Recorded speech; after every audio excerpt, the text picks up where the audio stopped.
আচ্ছা তুই আমার কুকুরের মতো পেছ পেছ আসতে যে। তোমাকে আটকাতে আসিনি, তুমি তাড়াহুড়ো করে যেতে গিয়ে ওই শখের মালাটাই নিয়ে যেতে ভুলে যাচ্ছ।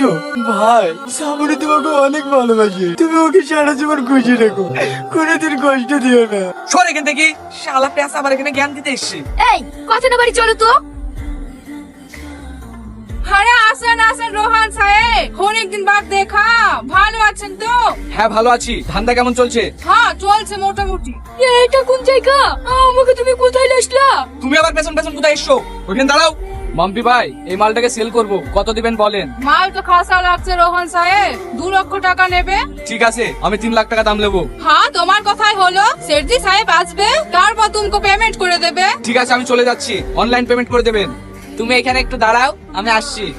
হ্যাঁ দোস্ত না, একে ঘরে লেগে সবকিছু বুঝাই দে। এই চলো। আমি কোথায় যাবো? আমার বয়ফ্রেন্ড আসুক তারপর যাবো। তোমার ওই বয়ফ্রেন্ড আর জীবনে আসবে না, তোমাকে এই কোঠায় বিক্রি করে দিয়ে চলে গেছে। তুমি কি বলছো বোন? আমি যাকে খুব ভালোবাসতাম আর সে আমাকে বিক্রি করতে চলে গেল। আমি এখন কি করবো? বোন তুমি আমাকে বাঁচাও, যা করো তুমি আমার স্বামীর কাছে পৌঁছে দেওয়ার ব্যবস্থা করো। তুই যখন আমাকে বোন বলে ডেকেছি, আমার যাই হয়ে যাক না কেন, তোকে আজ রাতেই আমি এখান থেকে বের করে দেবো। তুই আর কাঁদিস নি, চ আমার ঘরে চ। তুমি আমাকে ক্ষমা করে দাও, তুমি কালো বলে আমি তোমার প্রতি অনেক অত্যাচার করেছি। তুমি তোমার জীবন সঙ্গীর সাথে চলে গিয়ে আবার আমার কাছে অভিনয় করতে এসছো। বিশ্বাস করো আমি অভিনয় করছি না, আমি ওকে ভালোবাসছিলাম কিন্তু আমাকে ভালোবাসিনি। আমাকে ভালোবাসার অভিনয় করে পণ্ডিত আমাকে বিক্রি করে দিয়েছিল।